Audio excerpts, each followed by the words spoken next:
Last week, I ended by suggesting that true happiness at work consists in pursuing a successful career, but only in the context of having a vocation which is intrinsically, personally fulfilling. This brings us on to today's topic, which is philosophy, religion, and coaching. It's a difficult topic for reasons that I will come to.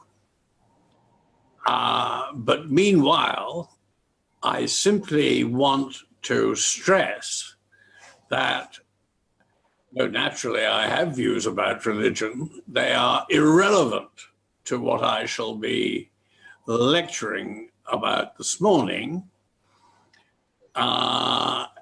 which I hope will be of interest and use to people, whatever their religious views are. Now, in fact, I've come to the conclusion that there are really only three types of view about religion.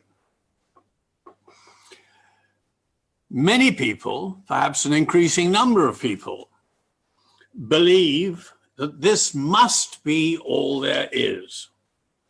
The universe and we ourselves exist for no purpose, and death is the end forever of everything that we will ever experience. Other people, many other people, and until recently almost everyone, believed this can't be all there is. The existence of the universe and of ourselves within it cannot be entirely pointless, and death cannot be the end of everything for everyone forever. Now, most of us, most of the time, now and throughout history, have spent rather little time and energy worrying about which of these two views are true and finding them either uninteresting or impossible to answer. And some of us, perhaps most of us, like me anyway, vacillate between the two views, being alternatively certain about the truth of each, even though they are quite clearly incompatible.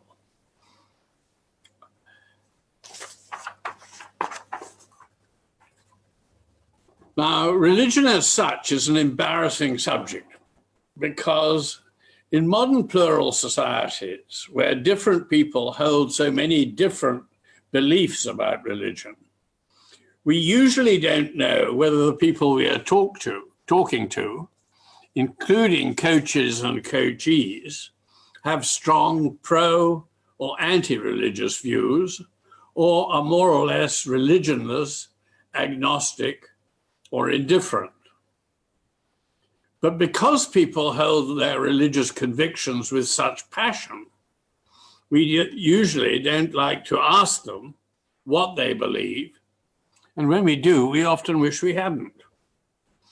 Also, it is usually thought therapeutically inappropriate to risk disturbing people's religious convictions because it's damaging to the relationship with the coach and possibly upsetting for the client. So we don't, on the whole, ask clients what they believe about religion, and don't tell them what we believe, and we react neutrally if they bring the subject up. But actually, the subject is unavoidable, at least to some extent. The primary, perhaps the sole business of the coach is to help people cope more effectively with the realities of life. So it's important to know what people think those realities are and what they think they can do about them. Thus, if this is all there is, if everything is ultimately pointless, If eternal annihilation is the destiny of all of us, an apparently pessimistic view, how, if at all, can our lives be made worth living in spite of this? Or, on the other hand, if everything is part of some cosmic master plan, which means that if and when it is finally realized, all shall be well for us, an optimistic view, how does this affect how we should live here and now? What we all want for ourselves and our coachees is for our hopes to be realistic and our efforts to realize them effective. This requires finding and passing on a way to avoid despair, for which religious faith has been the traditional antidote. Now, I want to stress at this point that I at least distinguish very sharply between good and bad religion, by which I don't mean the same as true and false religion. I mean good and bad religion. At its best, religion, even if its claims about gods and life after death turn out to be false, has unquestionably inspired many people to deeds of extraordinary charity and self-sacrifice. It has also inspired a vast amount of the beauty which human beings have created in the world, from great buildings to music and poetry.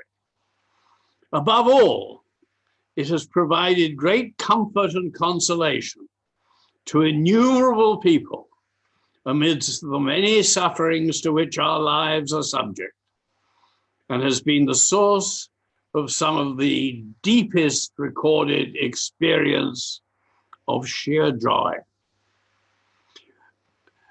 This is good, reasonable, and life-enhancing religion.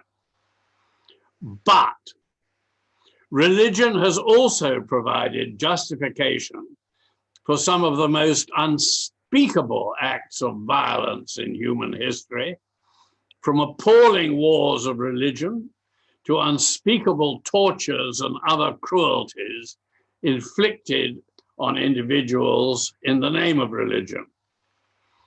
It has also been, and still is, a source of demonstrably false beliefs, irrational fanaticism, pathetic self-deception, more or less dangerous delusions, and an embarrassing and sometimes brutal insistence on inflicting private and mostly unbelievable religious convictions or religious certainties on those who dissent from what the believers hold to be so certain in respect of religious truths. This makes religious discussion at best embarrassing, at worst murderous.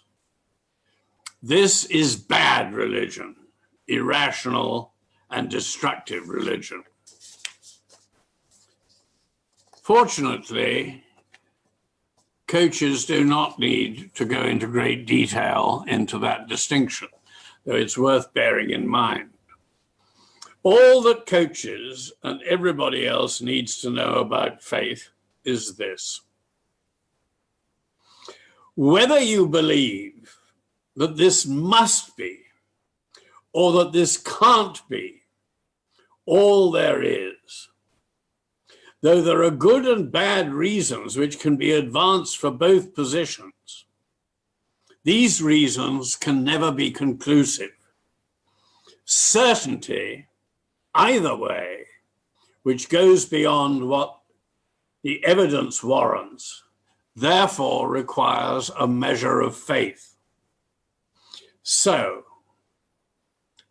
moreover, the ultimate truth about morality, whether it's investigated by theologians or by scientists, is that it is mostly incomprehensible to us. So if there is a God, I should expect at best to know no more about God, his nature, God's nature and purposes, than my dog knows about mine. If there are alternative universes, as many scientists claim, I can only imagine, but never experience here and now, what it would be like to live in them. But in fact, regardless of what they believe about ultimate and eternal realities, almost everyone has faith that here and now it is possible to lead a good life and for life to be worth living. They also have faith in morality, i.e., that there really is a difference between right and wrong behavior, better or worse ways of living our lives, and that we ought, at least sometimes, to make substantial sacrifices of our present desires in order to secure the greater well-being of others. Such an ethic of unselfishness, as we have seen, is what all great religions teach, and it's also what all the most influential non-religious theories of morality actually teach. Moreover, if coaches didn't believe themselves in such an ethic, they would be useless as coaches, and if their clients didn't believe it, they would be beyond help. So back to morality. In the last lecture, I hope I convinced you that most people nowadays think that what makes life worth living is loving personal relationships and a successful working life. Overcoming frustrations in these areas is where coaches, life coaches, business coaches, relationship coaches, recovery coaches, even academic and sports coaches are most likely to be able to offer effective help. I hope I have convinced you that in all relationships of love, happiness is unattainable if you or your loved one, partner, child, parent, friend, is only interested in the satisfactions you or they can get out of the relationship and don't really care about the happiness or well-being of the other. In other words, selfishness kills the joy of loving, and true love is always, to some degree, self-sacrificial. But what about success in our work? What price unselfishness here? Last week, I left you with the challenge: how do we coach people about achieving success in their work without advising them to behave with complete lack of moral concern, as recommended by Machiavelli? Let's revisit that challenge. Machiavelli thought that the supreme good for human beings consists in the satisfactions of ambition for fame and fortune. He also thought that this required in one's public or working life behaving with ruthless selfishness and ignoring all the requirements of conventional morality, that we treat others with kindness, honesty, and fairness. He also thought that we should be expert at reputation management. In my own view, based on observation of people in all walks of life who are successfully ambitious in Machiavellian terms, he should have added that such success usually requires a massive talent for self-deception. So how do we answer this challenge from Machiavelli? First of all, there's nothing wrong in wanting to be rich and famous or otherwise successful in one's work as measured by the wealth and status that it earns for you. But if that's all you care about, You will probably be mostly dissatisfied during your working life, and you will ultimately be disappointed at the end of it. You will never have enough success soon enough or for long enough, and in the end, the satisfactions which money and status afford will come to seem not only inevitably transient, but also hollow. True happiness at work depends on feeling while you're actually doing it. This work is itself worth doing because contributing to goals which are themselves worth achieving, and I am doing it as well as I can. If I also get money and praise, that's a nice to have bonus. In other words, your ambitions need to be pursued in the context of following a vocation. Now, what are vocations? Well, originally they were a concept in religion. Vocations came from God. So vocations for religious believers are literally things that you are uniquely called by God to do because of the special role God wants you to play in the realization of the divine purpose that goodness in all its forms should come to flourish perfectly and eternally in the universe. The work you are divinely called to undertake so as to make the world a better place and to contribute to ensuring that all shall finally be well may be very small and seemingly not very special. But as part of the divine plan, which only you can fulfill, your vocation is of infinite importance, and so are you. A vocation is always special to the person being called, and the work involved therefore requires a unique set of gifts, opportunities, and resources in a highly specific historical and social context. A vocation also always requires an unselfish desire to make the world a better place and must be followed with the virtues of integrity and benevolence. You cannot have a vocation to do or to be evil. On the other hand, there is paradoxically no greater personal happiness available to human beings than that which comes from doing one's best faithfully to fulfill one's vocations.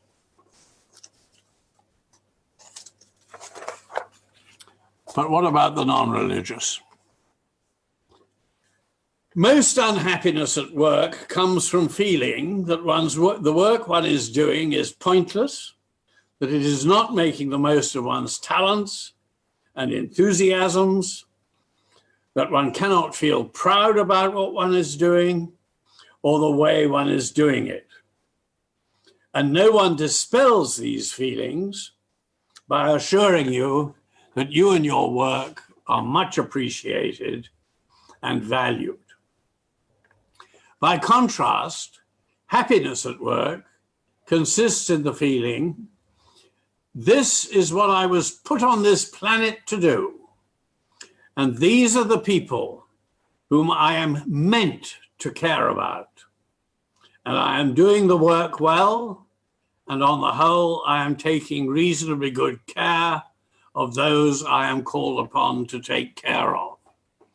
Moreover, although I am not motivated in this by the desire for wealth and glory, it is extremely nice when these things come along as well.